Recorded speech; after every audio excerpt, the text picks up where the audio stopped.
Moradores do bairro Marajó, na região oeste de BH, estão enfrentando um problemão depois da chuva forte que atingiu a cidade na quarta-feira. A árvore dentro de uma casa na rua Mendoeiras caiu e destruiu parte de 13 imóveis. Segundo os denunciantes, problema que já havia sido alertado à prefeitura. 3 casas foram atingidas pelo IP amarelo de grande porte. Em uma delas, o telhado foi destruído. Em outra, a varanda foi tomada pelo tronco da árvore. Só é possível ver o que restou das vigas, resultado da última chuva. Minha mãe estava na varanda, então eu fiquei preocupado demais com ela, corri. Graças a Deus que ela saiu, a árvore caiu. Foi a conta dela entrar na cozinha, a árvore caiu. Depois de 2 dias, Emerson conseguiu que o Corpo de Bombeiros fizesse o corte da árvore caída. O ipê amarelo foi plantado há mais de 35 anos pelo pai do Emerson. Segundo o Corpo de Bombeiros, a árvore de grande porte tinha cerca de 15 metros de altura, mais de 7 toneladas e aparentemente era uma árvore sadia. A princípio, uma árvore saudável, tá? Realmente uma fatalidade, em função do vento e do porte que ela tinha, que era um grande porte, né? A gente pôde observar, embora a raiz dela foi bem cercada o pessoal fez uma contenção aqui, né? Um cimento.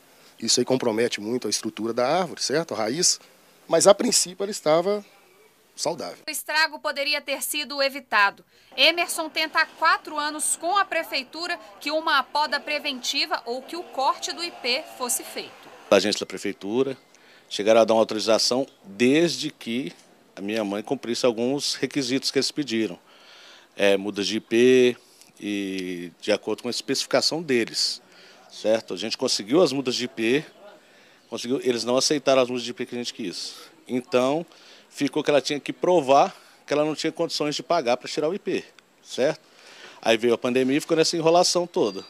Aí o último protocolo que a gente teve, tinha marcado, desmarcaram e não teve condições, até que aconteceu essa tragédia. A prefeitura veio até a casa depois que a árvore caiu, mas não falou nada sobre arcar com o prejuízo.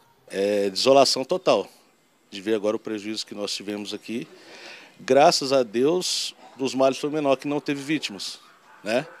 Mas o prejuízo material é bem gigante e a gente fica triste de ver uma situação dessa aqui que poderia ter sido evitada. A Prefeitura de Belo Horizonte informou que não recebeu nenhum recurso que comprove que eles não tinham condições de comprar as mudas de ipê exigidas e, por isso, o processo não foi concluído. Lembrando que poda ou corte de árvores dentro de imóveis deve ser autorizado pela Prefeitura e os custos são do proprietário da casa. Uma massa de ar seco e quente ganha força sobre Minas Gerais.